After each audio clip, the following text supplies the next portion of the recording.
Now, if you guys know me, then you'll know when it comes to original ideas, I'm about as original as Rich Energy was with their logo. So it's that time of year where I look back at how wrong I was regarding the 2021 Formula 1 season. Hey there guys, and welcome to FP1, the channel hosted by a man who has an entire comedy set written dedicated to jokes about terrorist attacks. So a big hello to all the new viewers out there. Anyway, this time last year I had a go at predicting what would happen in the 2021 Formula 1 season. So now most of Twitter have finally stopped bitching about Abu Dhabi, I guess it's time to look back on these and see how bad they were. Before we do though, and if you're still here after that intro and haven't clicked on the subscribe button yet, please do, as it really helps me and the channel continue to grow. I also want to quickly thank everyone who's followed my Twitch channel in the last week. The support over there has been insane and it's been great chatting and getting to know you all. But with that out of the way, let's jump straight into my takes. Number 1.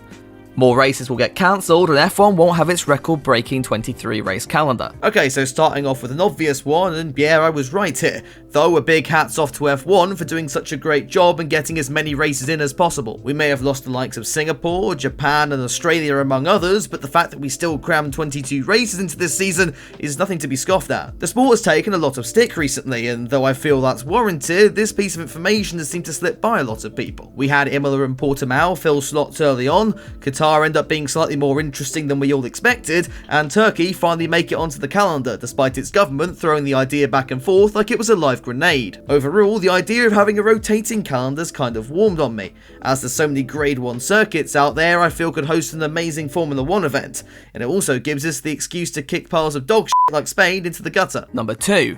McLaren and Ricciardo will end up best of the rest. This is where things start to go downhill. I had high hopes for Daniel last season, having come off a solid campaign with Renault in 2020, which saw him grab 2 podiums. 2021 though just didn't seem to go Daniel's way, as the Aussie struggled to adapt to the new car for the majority of the season. Things did get better in the latter half of the season, with a strong showing in Belgium before, it all went to shit. And who can forget his fantastic win in Monza as well. In the end, I think there's definitely more to come from Ricciardo and McLaren, and frankly I think the new regs for 2022, putting drivers in the same boat of having to understand a new car, could do him a lot of good. We saw how quickly he could adapt to the new cars in 2014, and that saw him beat Vettel when he was meant to be in his prime. But I also want to quickly add that I massively misjudged Lando Norris coming into last year, with the Brit driving well all season and being one of the drivers of the year for me, as long as we forget about Sochi, that is. Number 3. Ferrari will struggle once again. This is a bit of a hard one to judge, as the Scuderia definitely weren't back to winning ways, but made a significant step up compared to the Chernobyl scale show that was 2020. Leclerc and Sainz worked much better than I think most imagined them to, with the team taking back P3 in the standings, along with a couple of poles that Michael Schumacher would be proud of in Monaco and Baku. Charles' drive in Silverstone was, in my opinion, one of the most underrated of the year, and provided they don't up the regs changes again, I'm really excited to see what the team does in 2022. Number 4.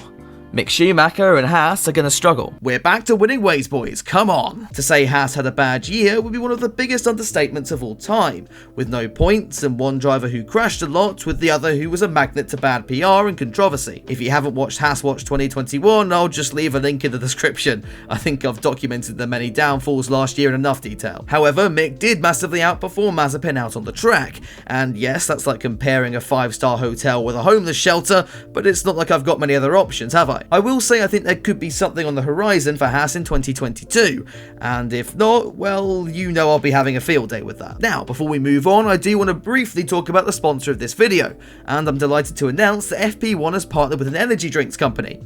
No, not that one. So a big thank you to the guys then at Silent X Energy that have sent me this to open up on camera. It should be their new flavour Acropolis Apple, which comes out the day this video goes live. If you don't know what Silent X Energy is, it's an energy drink with 0 added sugar and 0 added extra caffeine as well. So it's nice and healthy for you, as well as giving you all that energy that you need. So if we open this up here, let's see what we've got. So to start with, we've got a nice little thank you message from them. So big thank you to Silent X Energy and Happy New Year as well. So let's see what else. We've got a sachet of their current flavour, which is Cherry Blast. So there's multiple flavours on the store you can have a go at as well. I'll be trying that a little bit later. Also, in the bottom here, if I can find it, we have signed driver cards of all of the young drivers that they sponsor in karting, and they actually look pretty solid. They're printed really, really nicely as well, if that focuses on there. They are pretty awesome, so that will definitely probably go up onto the streaming setup at some point. So big thank you for that, guys. And the big, if I can get it out, Here we go. This packaged really nicely, actually. Let's rip this open, see what we've got. Cool. So what we've got here is a tub of Acropolis apple, which is printed really nicely. I like the label already. It's a proper premium looking product. I'm going to crack this open and we will give it a go. If I can get into it. Hey! Ooh, that's appley. That's very appley. I believe we just tip it in here and give it a spin. Yep, that's definitely green. That is very green. Cheers. Magnificent.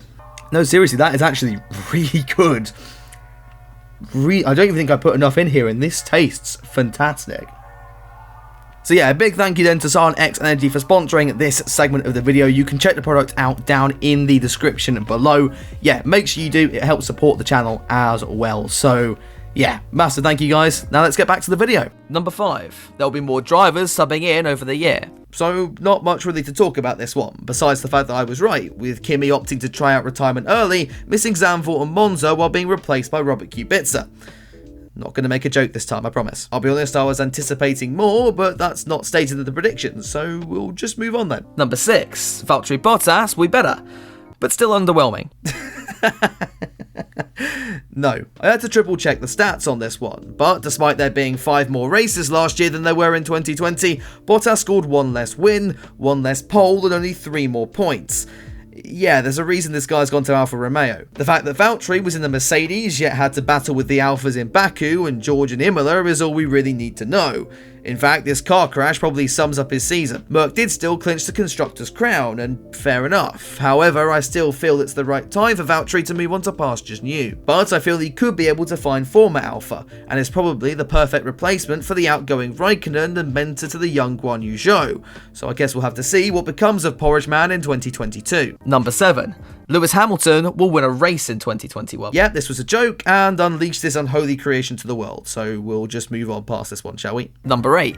Sergio Perez will be fired at the end of the season by Red Bull. So we started promising, then went downhill, and have now crashed into oncoming traffic at the bottom of it. Perez was, in my defence, a little bit hit or miss at points this season, failing to get the car into Q2 on several occasions, which hurt the team badly, especially at tracks such as Bahrain. In the end, had he been more consistent, I think Red Bull could have walked away with both championships at the end of the year. But saying that, there were flashes of brilliance as well. Sergio picked up the pieces in Baku after Verstappen's tyre walked into a Swiss clinic, and showed off some superb defending at Turkey, Brazil and Abu Dhabi to aid Max's title charge. Do I think a better driver could fill that seat? Yeah, but did Perez deserve to be dropped? Probably not, so sorry to all the Gasly stands out there. Anyway, if we can take anything from this video, it's that I'm still shit at making predictions, which is why I'll be doing it again in a couple of weeks' time for 2022. In the meantime, head to the comments and drop some of yours down there, as it'll be really interesting to see what you think.